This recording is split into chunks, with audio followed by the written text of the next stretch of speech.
about Islam. What do you know about Islam? Well, I do not in any shape or form pretend to be an expert, but I do read the message. What do you read? What interests you?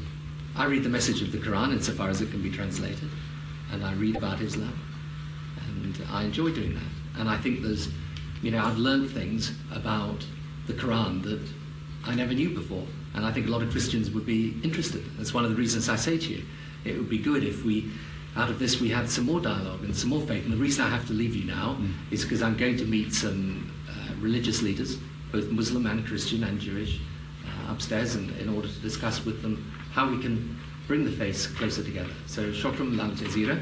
Shukran, Mr. Blair. What did you say in Arabic? Shukran lal jazeera. Shukran jazeera. Thank you very much.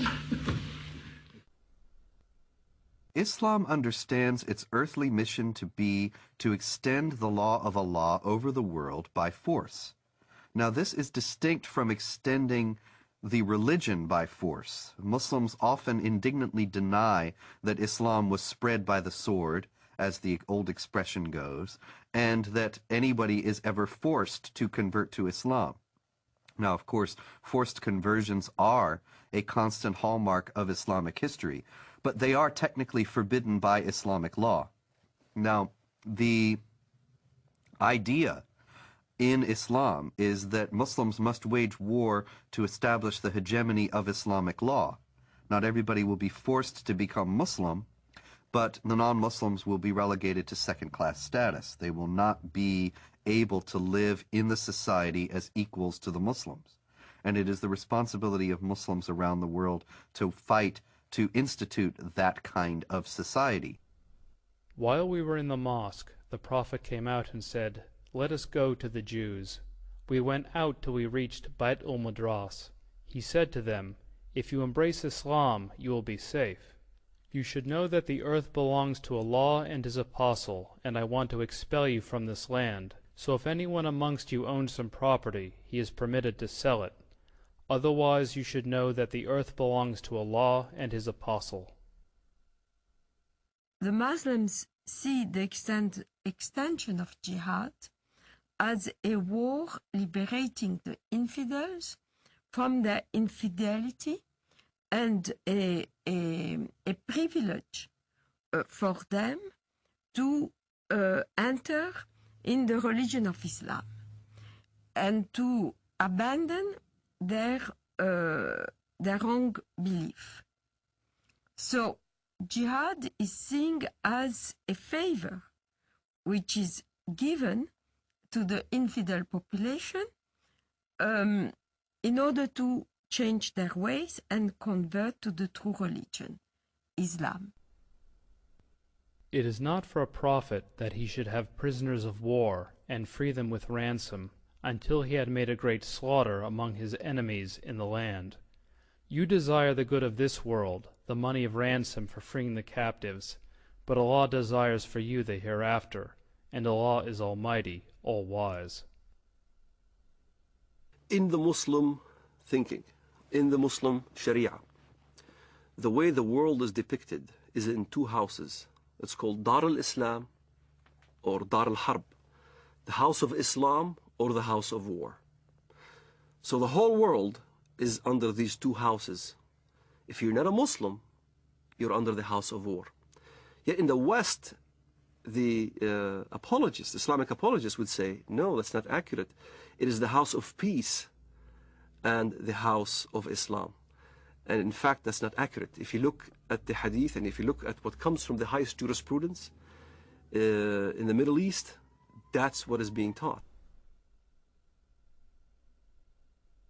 يعني أنا لدي طفل من الآن أعده للشهادة إما شهادتي أنا أو هو فأقول له أن الله عز وجل قد جعل هنالك جنة واسعة فيها ما لا عين رأت ولا أذن سمعت ولا خطر على قلب بشر.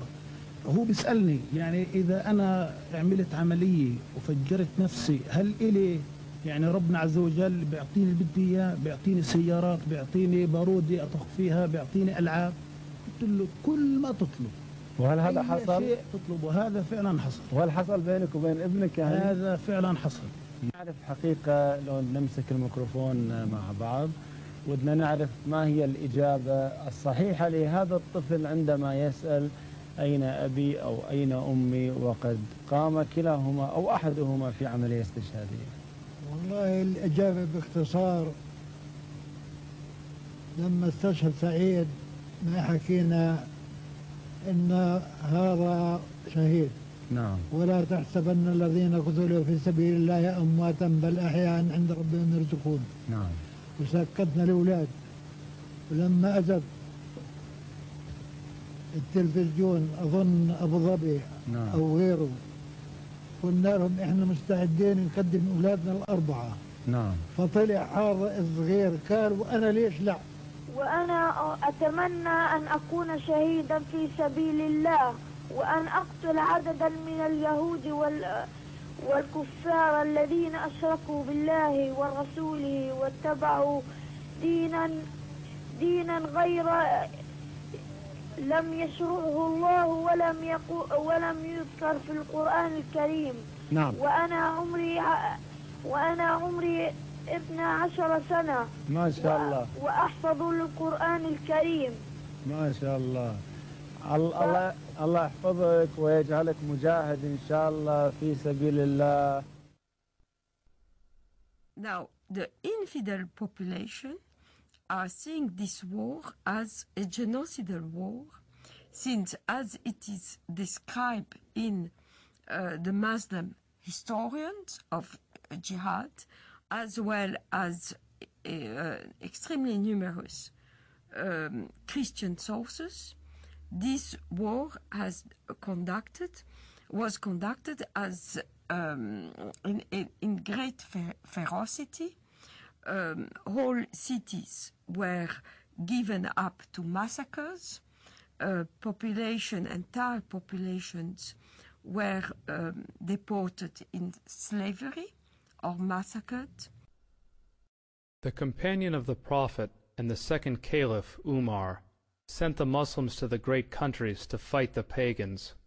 When we reached the land of the enemy, the representative of Khosrau, Persia, came out with 40,000 warriors. And an interpreter got up saying, "Let one of you talk to me." Al-Mughira replied, "Our Prophet, the messenger of our Lord, has ordered us to fight you till you worship Allah alone, or give jizya, tribute.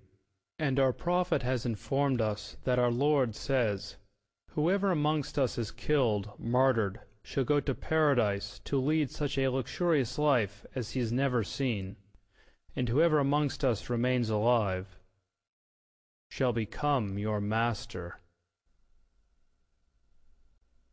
There have been, in fact, two big waves of jihad.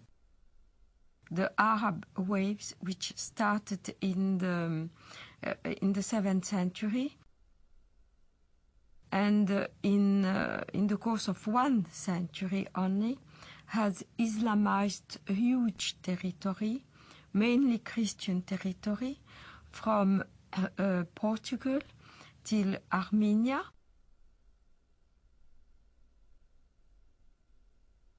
But also Islamized Persia, which was not Christian, mainly Zoroastrian, except for Iraq, which was mainly Christian in the north and Jewish and Christian in the south.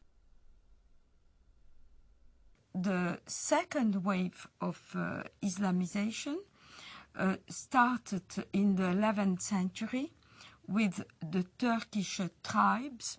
So all these regions of Eastern Europe, Greece, Anatolia, which is now Turkey, but was the seat of the Christian Byzantine Empire, and Serbia, Bulgaria, Romania were integrated into the Dar al-Islam, which is the land of Islam. So all the countries around the Mediterranean, which once have been Christian, became the Islamic Empire. This Turkish wave lasted from the 11th century till the 17th century, where the Turkish army were